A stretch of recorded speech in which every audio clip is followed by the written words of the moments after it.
Ausgabe von Thoughts of Chaos. 090. Das ist die Folge 77. Und hallo Tom, du bist auch schon da? Du warst gerade noch am Telefon, höre ich? Ja, ich habe mich in die 090 Thoughts of Chaos eingewählt und bin jetzt entsprechend warm gelaufen und vorbereitet. Wie? Deine Anmod hat mich verwirrt, entschuldige bitte. Ja, und deswegen, das war der einzige Zweck dieser Anmod, mal abgesehen davon, dass ich auch die Leute da draußen ein bisschen scharf auf die neue Folge machen möchte. Das ist die Folge 77 oder 77. Gab's nicht mal eine, warte mal, es gab doch mal eine Band, so eine, die hat doch auf spanische AC/DC beeinflusste Spanisch? Band namens 77. Ja, die haben mal in den Nullerjahren und in den Zehnerjahren, glaube ich, ein bisschen musiziert. Genau, ich habe die auf dem Rock Hard Festival mal gesehen. Da waren die gar nicht schlecht. Ich glaube, die haben sogar zweimal da gespielt. Bin mir nicht ganz sicher. Aber das tut doch jetzt gerade gar nichts zur Sache. Es ist ein neuer Samstag. Es ist eine neue Ausgabe Thoughts of Chaos.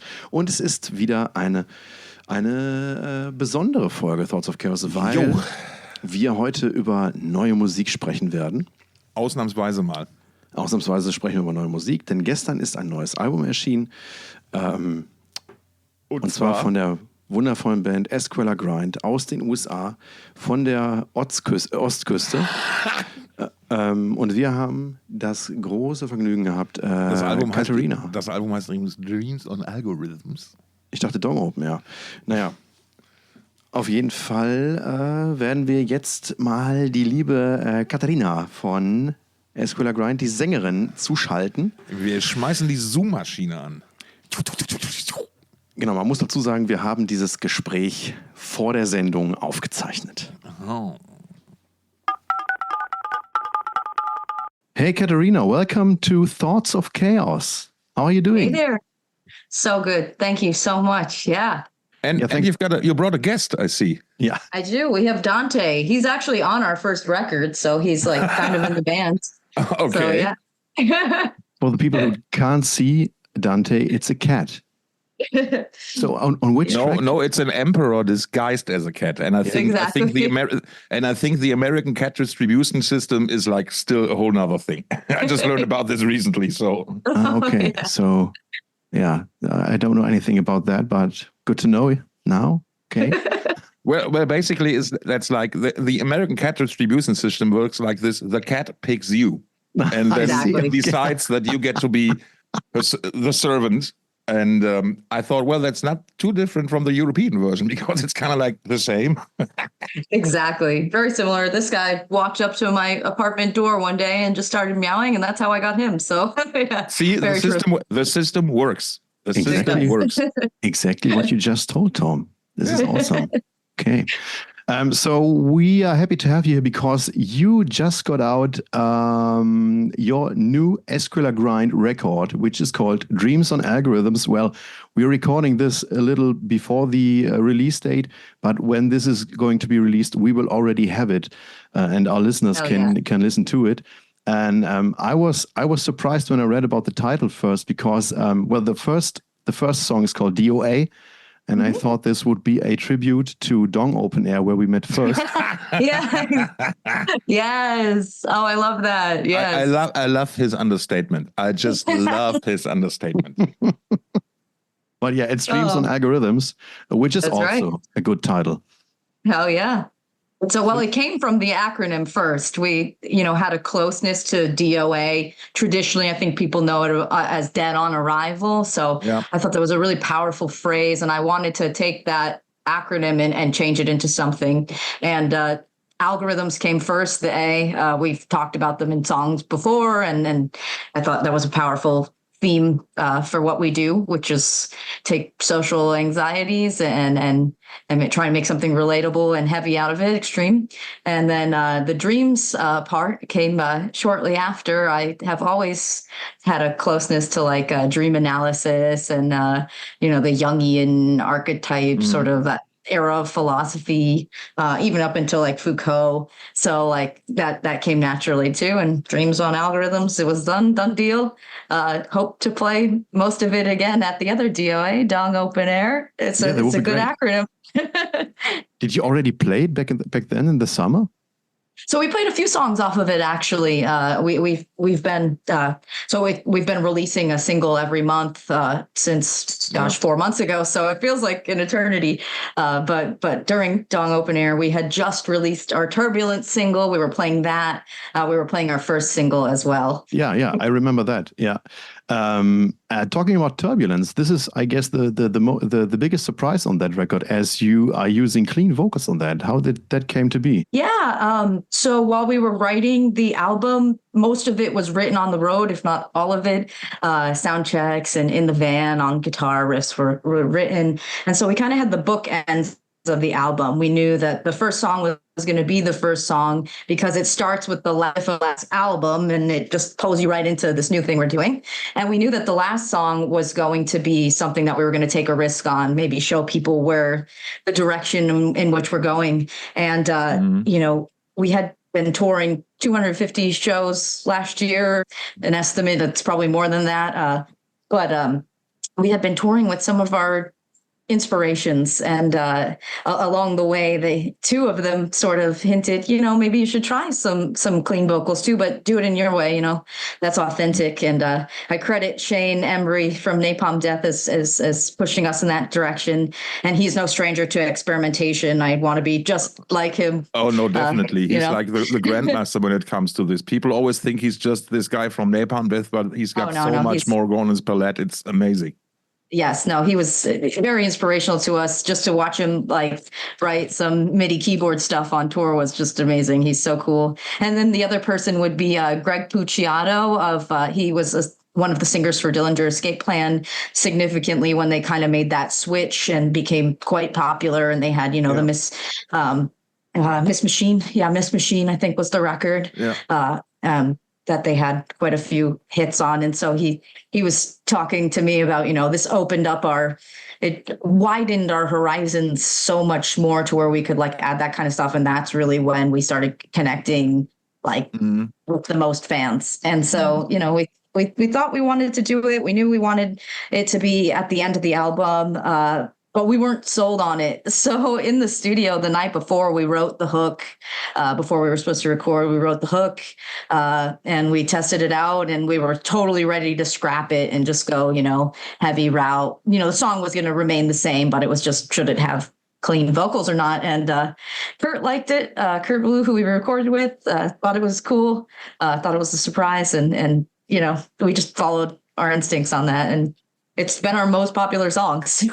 When the song came out, of course, the obvious reaction was, "Oh, well, now they're doing clean vocals. They are selling out in Asterix." So, and this is something I think with the last record there was this notion of you can't do grind songs that are longer than 1:30. So people are seemingly always have something to complain about, right? They like they always do, not just in your case, but I just came to think of this right now. Yeah, just in general, I think the way we communicate online facilitates that, but also we're different. I'm not going to expect to be everyone's cup of tea, but we're also not trying to be insane. We're not trying to be the most technical. We're not trying to be the most mainstream either. So it's when you exist in the middle of. Hi there. Oh, look, we have a Jesse. Hi, Jesse.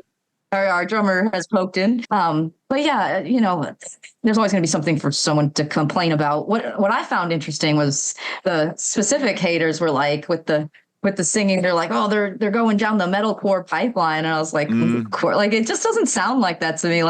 The hook we decided to put in was heavily influenced by the grunge stuff we like. We wanted it to be authentic to what we already like. So that was just, that was just the next step. Can I just say you gotta love cats, right? I know. I'm literally swatting away my cat tail. It's awesome. We totally enjoy this.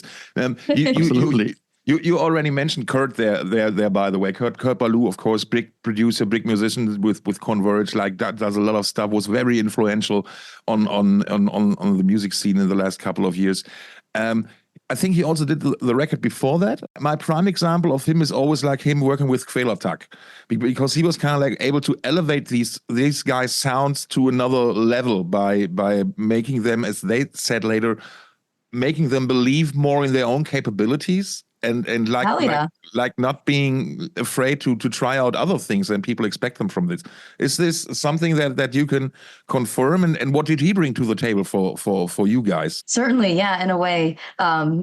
Lots there. So I guess we'll go back to the beginning of what you said. So we did record our last full-length album, Memory Theater, with Kurt. We did that in 3 days. The vocals were recorded separately in our house in an afternoon. So I didn't even get the experience of recording with Kurt the first time around, but I was there, which was amazing. He definitely wanted more time to work with us. So we did that. We did 9 days this time. Okay. Our last record, which would have been the death metal EP that we released at the beginning of this year, that we recorded locally with Will Killingsworth of Dead Air Studios. People know him from his musical work with Orchid. He's in the band Orchid. Oh, okay. And several other bands locally. Ampere was my favorite of the Will Killingsworth bands. So those are the two people that we've worked with, both Massachusetts. I mean, I also know Kurt from that. I think here in the States, people associate Kurt with High on Fire because he won a Grammy with them. Yeah. And also a lot of people credit Kurt in the first recording not the first recording, but the first album that he did with Code Orange Kids. They were kids then, I believe, but he really put them out there to the world. So they got quite popular after working with him. So those are the two acts that I kind of knew a little bit of what to expect from working with Kurt. I will say, like, he's easy to work with, and that he's so like cool. Like it was like hanging out with a friend really the whole time. We had a lot of story time, lots of conversations, so everything was chill in that way. But he's not afraid to like tell it like it is. You know, he's going to be like, you can do that better, or you have to do that better, or, you know, he really pushed us. But I feel like when you go in to work with Kurt, like you're aware of, you know, all that he's done for these bands, and aware that, you know, people feel more open to experiment with him. And I think that comes from like the closeness that you get with working with him in the studio. So we kind of just felt that naturally before we even went into the studio. We were willing to take the risks and try a little bit more and go out of our comfort zone, which, you know, for most bands, it's within their comfort zone. But for us, going out of our comfort zone was like, you know, recording to a click track, like having everything mapped out, you know. To be honest, we just got the record yesterday, so we couldn't give it too many spins, but my impression as of today is, after a couple of spins, it's like this big, heavy monolith that's just right in your fucking face. And if you like crank it, I think we only got the MP3s, but I think if you got like the vinyl version of it later on, or whatever, like good files, and you crank it up on the stereo, it's gonna sound like you guys are playing in my living room. It's really right in your face. Yeah, no, I'm so happy with the mix. It was mastered by Nick Townsend, right, Jess? Is that right?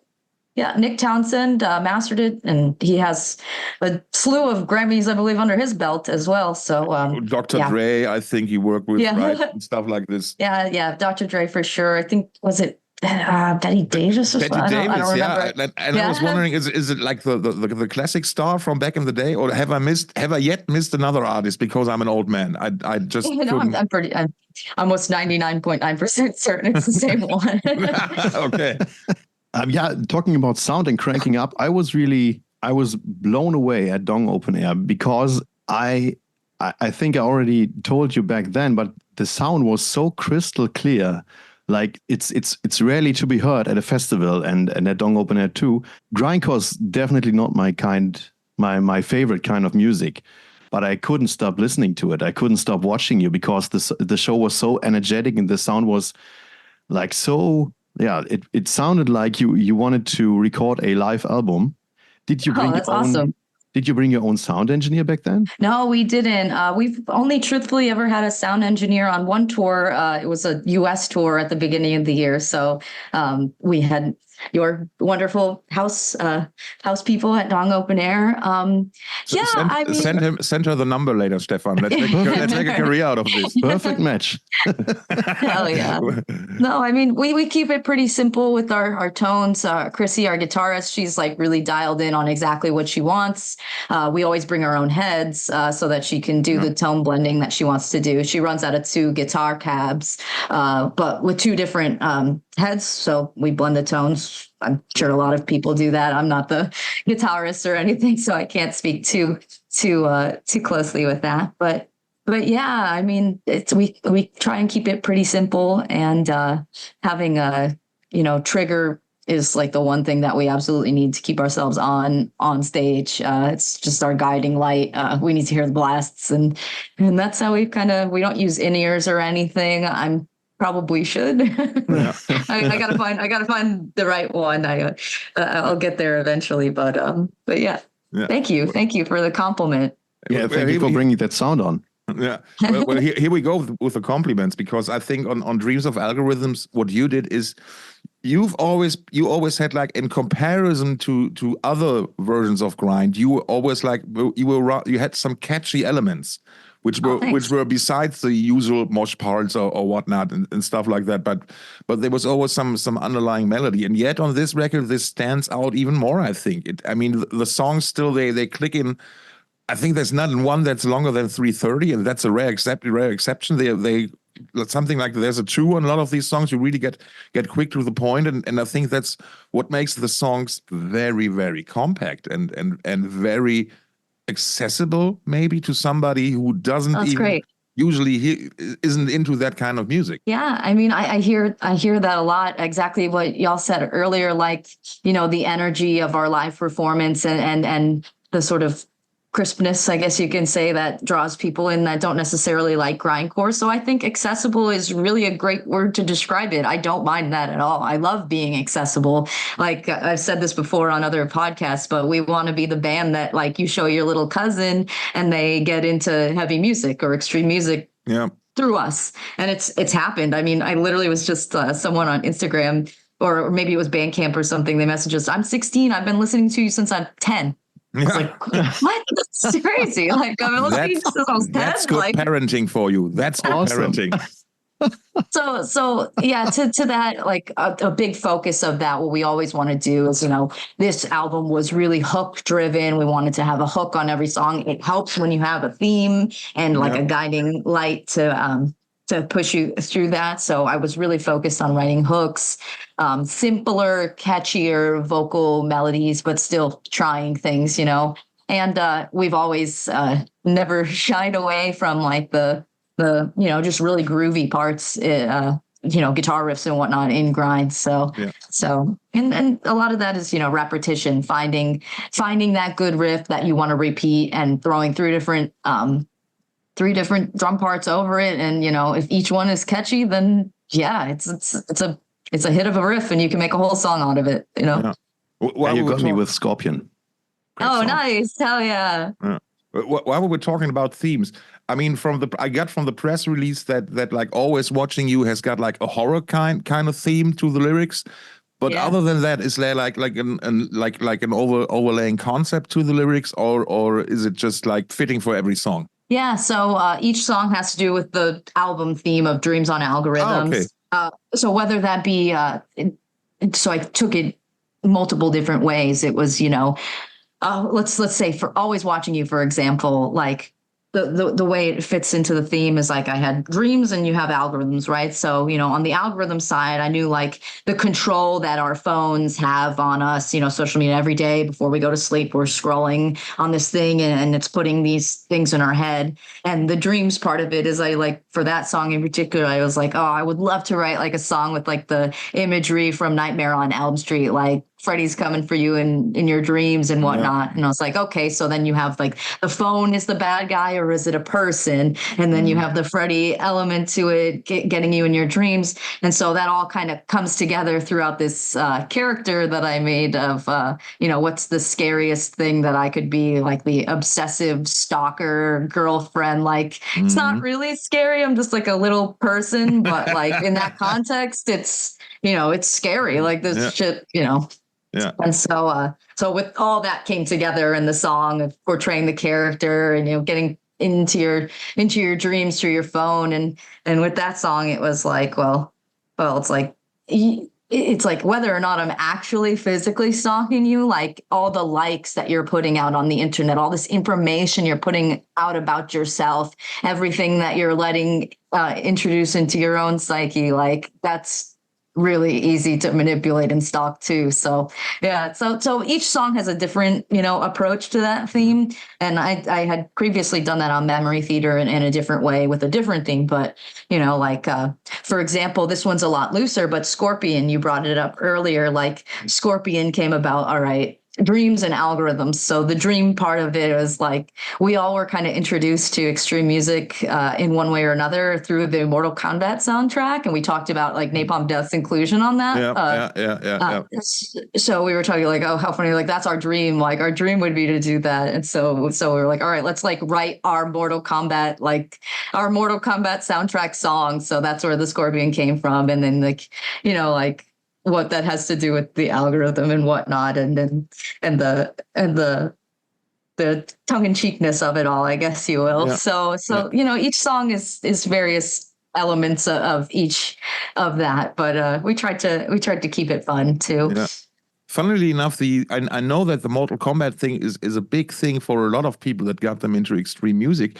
But funnily enough, we couldn't have it in Germany because at least it was always like censored or limited availability because of too much graphic violence. And so and so you just had to buy them under the table and stuff like that, which in turn made them like even more attractive. It's like this weird kind of thing. And the other thing I found while you mentioned this was about this mobile phone and dreams connection.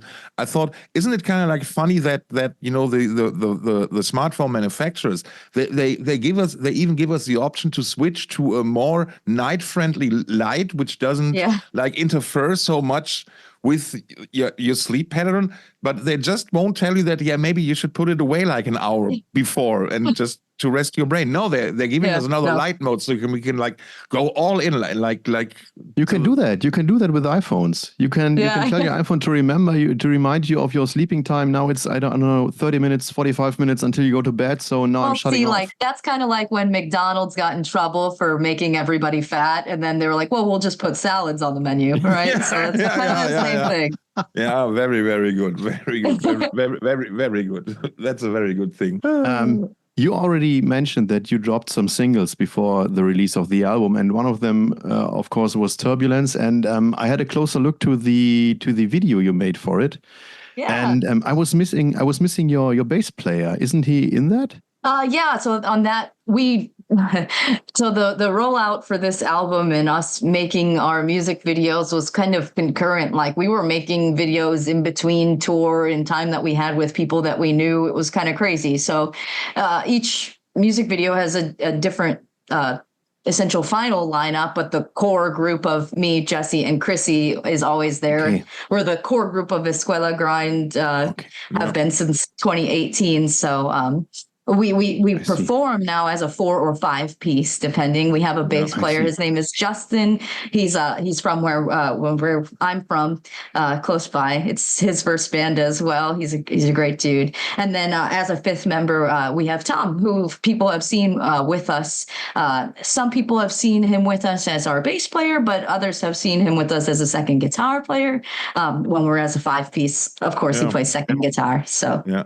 While we're on the subject, a lot of people were actually kind of surprised to see that Tom is back in the band now, because there was like this little, let's call it a situation a couple of months ago where things didn't, it was like, okay, they're not gonna play again possibly. So you were able to sort this out and talk about it and make amends? Yeah, I mean, granted, I think, every fan is different. They came into our band at different points, and Tom has always been amazing with the fans. So when people saw that we parted ways, like people were very, oh my God, my friends are breaking up. You know what I mean? And, bands, we went through so much. Like no one should spend the amount of time that we spent with each other, in a band, cramped together, like, and it wasn't easy. Like, there was struggle. Like, granted, we had so many amazing opportunities, and these were all punctuated through, and, keep you going, and how excited you get for the future and whatnot. But, we did it ourselves. We were driving ourselves. We had no sound person. We, no tour manager for years, and we made it happen. So, this takes a toll on your relationship as friends and whatnot. And I think that with the time that's passed and all the work that we've done together, and we've all had discussions with each other, separately and together about it, I think the most powerful thing that we all thought could happen and we do is to make amends and show, don't sit on grudges for the fucking entirety of your life, because it's not worth it. And, Tom means a lot to us. He means a lot to our fans as well. And we're happy to welcome him back in. And we're stoked how we're going to sound as a 5-piece on this upcoming tour. So, I think it's just a powerful message to, people fucking have arguments. People get into shit, and, we're all just human beings in the end. Exactly. We make up with each other too. And, some people have been like, oh, no, there's no, like, some people just can't believe that, that people can do that. And we want to show you, you absolutely fucking can. I wrote a song called All Is Forgiven. I believe that. Also, Jesse's going in and out of work in the other room, but they said, Jesse's known Tom since they were teenagers. They come from the same place, from a similar music scene. So wasn't their first fight, probably. No, not our first rodeo. No, I get it. And I think the important part is that, and this is something that many people forget way too often, being in a touring band isn't about private jets and luxurious hotel rooms and 5-star dinners and everything. It's like most likely, hey, if you're lucky if you're in a nightliner and if you've got like people that, if you got like a crew and a sound guy and a tour manager and everything, that gives you the option of not having to drive after like a show or something like this, and you're still on this let's rather low level. You get like cramped in a sleeper van, not even a fucking huge nightliner and stuff like this. And this means that you're literally spending 24 hours a day together. And this is, I mean. And you did that for 2 months in Europe last summer, right? You started. That's right. Yeah. June this 21st, summer. And you went until August 16th. So that's right. Cramped in a van. Yeah. And amazing. And I just always compare it. And when I talk to this with people, it's like, look, there's this one person you love that you chose to be your partner. You want to be with him all night and all day, right? But there's just one person in the whole world that you want to be like this. Now imagine you get thrown together in this with people you basically like. It's like very volatile and very, very, very easy to light up.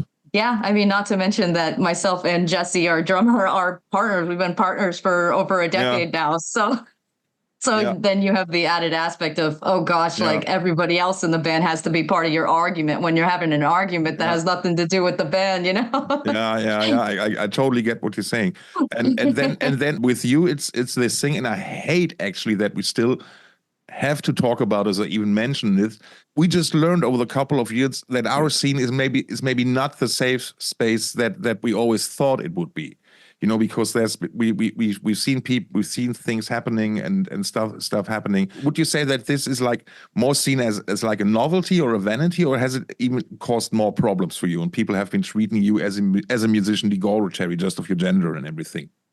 There's so many facets to that. I mean, on the one hand, yes, we are who we are. Those of us that present more feminine than others, we will be scrutinized in a different way. But also, you are whether you like it or not, you're a role model for that group. So you're held to a very high standard within your group, and you're held to basically no standard if you're outside of the group to someone that might have a misogynist bent to them. So there's that duality at the onset of this. I won't say it's made our lives easier being this way, but it also hasn't been so much of a burden. I mean, it's become sort of a joke right now. If we get to a venue and the sound person kind of looks at us and is like, oh, these guys are going to suck, because like they just look at us and think we're going to suck. And then, they treat us one way, and then we make it through the sound check, and then they're like, oh, actually they're not bad. They're pretty cool. And I actually kind of like this music. Can I get a t-shirt for free? Can I get a free shirt? So like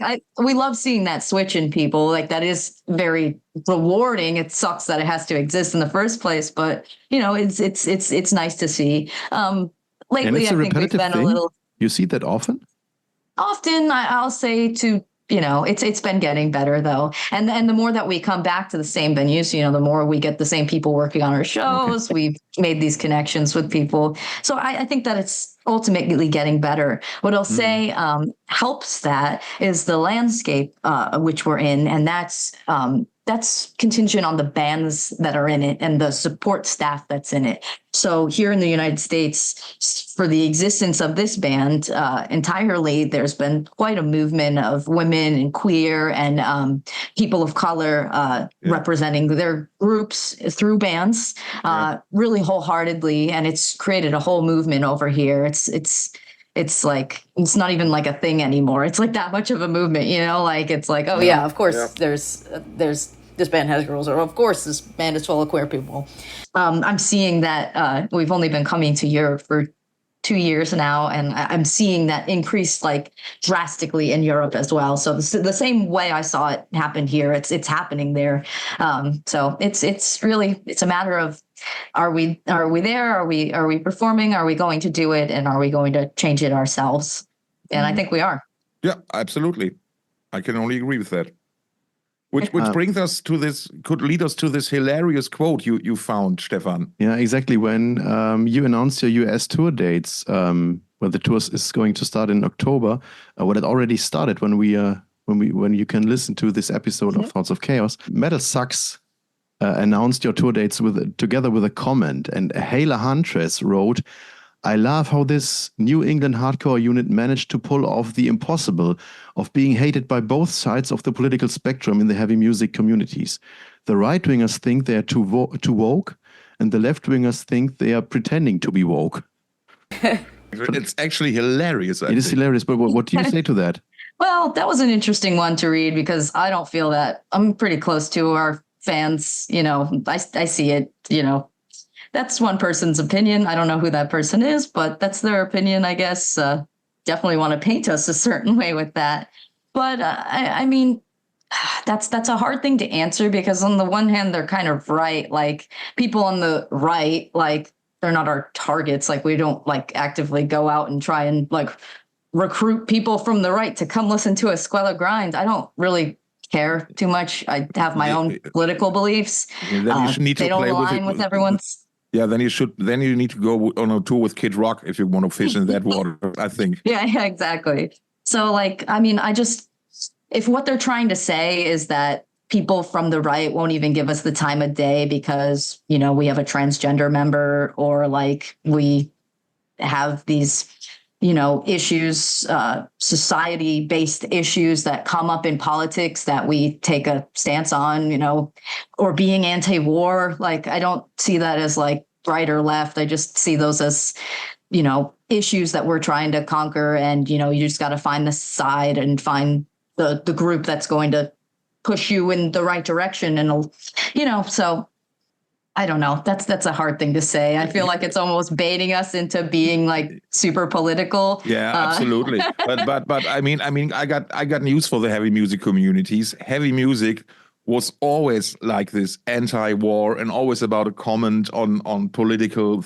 and social things happening, and just trying to make the world a better place. Very, very basically. I mean, we can argue about if Black Sabbath were trying to do that with the first record lyrically, but musically they for sure did.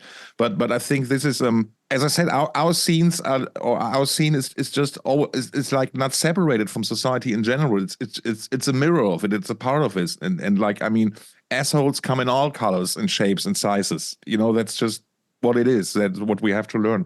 And I think it's important that there's bands like you who just make it normal. It's like you don't have to wave any flag for anything, but just being yourself. And that's probably the biggest flag you could possibly wave. And people will even be intimidated by that. For sure. I mean, to piggyback off that in a little bit of a way, like, the way we are operating in America right now, it's very black and white. It's either or. It's not.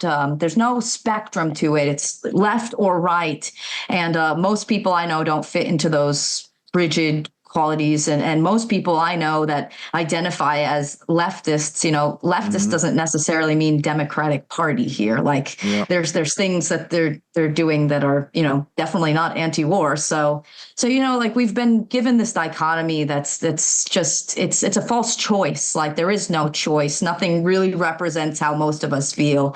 And so I can definitely relate to that. That can get you in trouble of going down the lines of whataboutism and whatnot. And that's not my place. I'm a musician. I'm not a politician, But live and with our music, our goal is to always be ourselves and represent the things that we believe in. And, people can read into that in the lyrics and into who we are and what we do as activists separately. However, the big goal is when you're coming to an ESCUELA Grind show, it's about being there. It's about the energy. It's about taking all that shit from society and, dancing it out or singing along with us or, putting it out there and being part of something that disconnects you from all that bullshit just for a night and brings you into a community that's more meaningful in a way, because we're all here sharing the same space together, sharing the same energy, the same literal air. So I think that's more powerful than anything. And it's a great way to enact change too. It's community building. Right, exactly. Well, those are, I guess, the best ending words we could have. Yeah, I was just thinking the same thing. It was like sums it up perfectly, because it's still about community, and especially it's really New England, but New England and Boston hardcore. They were like one of the early communities to show us or to teach even us Europes these kind of things. That that it's about community, that it's about supporting each other, and that there's even space to grow within that community. Hence, there came a band like Mighty Mighty Boss Tones with their ska attitude more, which definitely was different than hardcore, but still they belong to the same scene, and it didn't matter. Yeah. So. No, it's true. I'm very lucky in that, I grew up in a sort of, it was definitely not a very populated area, rural, adjacent, suburban, but I'm right in the middle of Boston and New York City. So I grew up in the 90s being influenced by all of that. And there was a great pride to it, respect your city, like represent your city, but also like, as an outsider, it made me really want to be a part of those communities. Just if it was for one night at a show, that was that. And I'll circle back full circle on this, but for me, one of my first influences and introductions into heavier, more extreme music was through Converge. And what was so special about Converge is from their beginning up until the You Fail Me era and whatnot, when they really started to get huge, like they were a part of that Boston hardcore scene. Like they had friends within that, but they weren't blood for blood, they were something totally different. And they attracted this whole younger, like different scene within that. And they incorporated the elements of like the screamo stuff that was more popular out west, but also the hardcore stuff and, metal in general. They were just that kind of a lighthouse of a band for all these people to come into. So they're the exact representation of what you're saying. All right. Well, thank you so much for being with us and granting us this 45 minutes of excellent insights in your music and in your lyrics and everything. We're really, really thankful for that. Thank you very much. Thank y'all. Yeah. No, thank you so much. This was really lovely. Thank you for having me. I hope to see you guys soon. Yeah, probably a Dong open air. Yeah. Hell yeah. Hint. No. Shameless. I have to say that was like our favorite. We played really big festivals this summer, and Dong Open Air stands out above almost everything. We had so much fun. It was such a good time. We were telling everyone we knew about how awesome it was. I should have wore it today, but I wore my Dong Open Air shirt with pride. So thank you. Thank you for having us. What made it so special? So many So many reasons. First, when we came in, everyone was super helpful, welcoming. It wasn't a, who are you? What do you need? Sort of thing. It was like everyone was super helpful, beer in hand, like ready to help out. It was great. Good vibes. Good time slot. Great stage. I love the hill kind of coming down. You could see everybody. And the fans, it was like there was families there. I met kids, I met grandpas, I met children, I met so many different types of people, and they were so welcoming. It seemed like everyone was there for the music, and they had been going there for the music for like a decade. So, yeah. Yeah, I love Jesse behind drums between the songs. I think it was between every song. Yeah, thank you very much. It's really amazing how you now get other people to do, including me, to do shameless self-promotion for the Dong Opener. Hell you yeah. played that perfectly, Stefan. Yeah, that's good. Friends of mine. They told me they got a verb for that. It's made from my last name. It's lieren. Well, that's what I do. Yeah, whatever. So thank you so much. No shame in that, man. Absolutely. No shame in that. Absolutely. So that was it. Have a great day, and hopefully see you soon in Europe. Thank you so much. Yeah, we'll see you next year for sure. Bye. Bye. Ciao. Ja, das war's.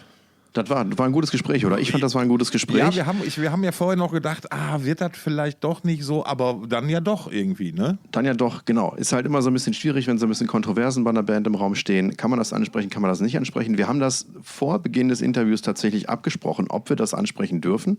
Ja. Die Kontroversen, die es da Anfang dieses Jahres gab, um den Gitarristen Tom, der aus der Band entlassen worden war und jetzt wieder zurück ist. Katerina war da total offen und hat gesagt, wir können über alles sprechen. Da bin ich sehr froh drum. Ja. Und eine kleine Korrektur. Du hattest zwischendurch gesagt, dass es ja 2 Mädels in der Band gibt, nämlich Katerina und Jessie. Ja. Jessie ist aber ihr Freund und Drummer und die Gitarristin ist Chrissy. Genau. Ja, ich habe mich da einmal zwischendurch verbaselt. Sie hat das aber souverän weggelächelt. Ja. Und dann war das auch gut für mich. Ich merkte, dass ich schwamm. Hab mich aber gedacht, ich gehe jetzt da voll rein. Ziehst durch. Das erinnert mich gerade an die Situation, wie ich vor 14 Jahren mit Skyclad Schlagzeug gespielt habe und mich verspielt habe, aber durchgezogen habe und nicht rausgekommen aus dem Rhythmus. Ja, Schlagzeuger halt, ne? Fast dasselbe, genau, Schlagzeuger halt. Ich wollte noch irgendwas Schlaues sagen, aber das fällt mir gerade nicht ein. Warte, was war das noch? Ach ja, genau, ja. Jessie war auch immer wieder mal im Hintergrund also schaute mal ins Bild rein. Genauso wie die Katze, die immer wieder mal über die Tastatur gelatscht ist. Die Gewinner war die Katze. Da hatte ich ja echt 1-2 Mal Angst, dass die das Gespräch ausschaltet. Ja. Das ist so, das wäre halt so ein Katzending gewesen, weißt du? Ja, und du als alter Hundemensch. Ich habe ja auch schon Katzen, also so muss man, das kann ich ja so nicht stehen lassen hier, ne? Ich bin ein Möter, halb Mensch, halb Köter. Kenne ich auch, habe ich auch schon mal gehört. Kennt er auch, ja. Ja, war gut, aber jetzt ist auch erstmal gut mit Interviews, glaube ich. Ne? Ja, also mal gucken, wer kommt. Wir machen es ja immer, wir müssen ja Bock drauf haben. Das wäre jetzt ja bei dir so ein Herzensthema und da du ja auch immer bei meinem Quatsch mitmachst, habe ich ja gesagt, komm klar, ziehen wir durch. Ich kann dir und euch versprechen, es wird dieses Jahr noch mindestens ein Interview geben mit einem Künstler, mit einem meiner Herzenskünstler tatsächlich sogar. Und bis dahin würde ich euch empfehlen, mal bei uns auf Instagram vorbeizuschauen, denn da gibt es jetzt in der Woche zu dieser Folge oder umgekehrt in der Folge zu dieser Woche oder zu dieser dieswöchigen Grind-Folge gibt es eine Menge, was heißt eine Menge? Es wird ein paar Schnipsel geben, ein paar Videoschnipsel von diesem Call mit Katerina. Und die könnt ihr euch ja mal angucken. Könnt ihr einfach mal auf Instagram, könnt ihr uns ja folgen. Ihr könnt auch mal eine Bewertung da lassen bei dem Streamingdienst eurer Wahl, wie ihr uns so findet. Ne? Könnt ihr mal, weiß ich nicht, vielleicht Unterwäsche werfen, egal ob benutzt oder unbenutzt, egal ob männlich oder weiblich. Wir freuen uns über alles, auch online. Also wenn, bitte unbenutzt. Ich habe so gewisse Hygienestandards, da bin ich nicht... Ich wasche die für dich. Ja, aber dann ich könnte dir auch mal wieder eine Unterhose von mir schicken, ne? Du siehst mich hellauf begeistert. In diesem Sinne. So, in diesem Sinne, schöne Woche, reinhauen.